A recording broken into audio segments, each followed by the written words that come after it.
43 বছর ধরে তিনি এই সংগঠন করে গেছেন ছাত্র রাজনীতি থেকে। আক্ষেপে দল ছাড়লো, দল ছাড়ার সিদ্ধান্ত নিয়েছে। কি করবো আক্ষেপ বলে? আমাদের বাড়িতে তো টাকা পয়সা দেওয়ার রেওয়াজ নেই, কোনো পাইয়ে দেওয়ার রেওয়াজ নেই। তা সত্ত্বেও যে পরিকর্মা লোকেরা কিছু করে নিয়েছে। দল ঠিকভাবে চলছে না বলছে, দল ঠিকভাবে চলছে না, দলের গুরুত্ব পাচ্ছে না, দলের গুরুত্ব গণতন্ত্র নেই, গণতন্ত্র বিপন্ন।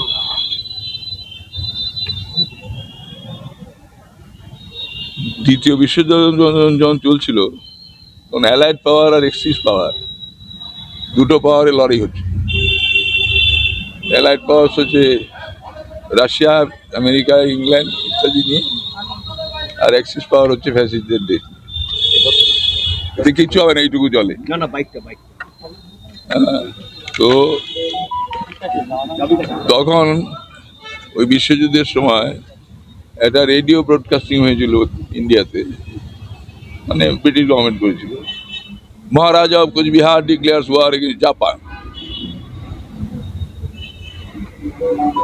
যা বলতে চাইছো তার উত্তরে আমি এইটা বলবো। আপনার সঙ্গে কতদিন ছিলেন একসাথে? আপনার ছাত্রদের অফিস সারার পরে ও বললো যে আমি তাহলে এখানে বসি। আপনার সঙ্গে কথা হয়েছে? কথা তো সবসময় হয়, কথা আর কি আছে। এবং ওর যে এই মনোভাব চেঞ্জ হচ্ছে সেটা আমি জানি। কেন শুধরাবেন? হ্যাঁ, কেন চেঞ্জ হচ্ছে? কেন চেঞ্জ হচ্ছে? এখানে শুনতে চাই আমরা খারাপ, এই তো শুনতে চাই। মানে পার্টিটা খারাপ হয়ে গেছে, ও শুধু ভালো আছে। হলো, পার্টিটা খারাপ হয়ে গেছে, ও ভালো আছে। পার্টিতে গণতন্ত্র নেই, ওর কাছে গণতন্ত্র। যে বলছে তার কাছে, কার কাছে বোকার মধ্যে জিজ্ঞেস করছিস কেন? যে যার বক্তব্য নিয়ে এসেছিস তার কথা বলছে। পার্টিতে গণতন্ত্র, ও খুব গণতান্ত্রিক।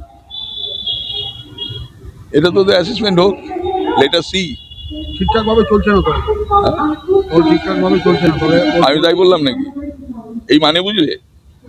মহারাজা কোচবিহার বলার পরে ওইটার মানে বুঝলে? অস্ট্রেলিয়াতে যে বসে আছে সে কি বুঝবে মহারাজা কোচবিহার কে? 60 থেকে 70 জন পার্টি মেম্বার রিনিউয়াল আমি জানি না। ইরিগেশন হচ্ছে, তাদের সেট দেওয়া হচ্ছে। ইরিগেশন হচ্ছে, তাদের সেট দেওয়া হচ্ছে। সবার আগে গিয়ে এবার রিনিউ করে ও গত 2 বছরকে রিনিউ করতে চায়নি, তখন কান্নাকাটি করেছে।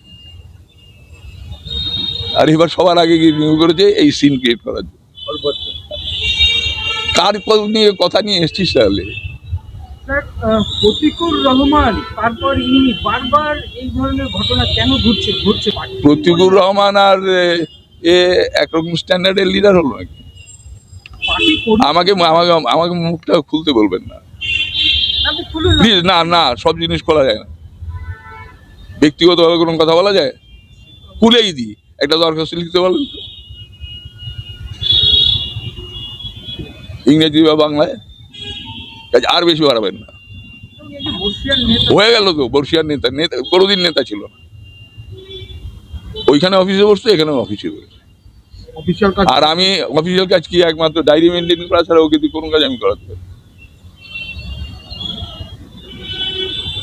আরো বলতে হবে, একমাত্র ডায়েরি মেনটেন করা ছাড়া, অ্যাপয়েন্টমেন্টগুলো রেকর্ড করা ছাড়া অন্য কোনো কাজ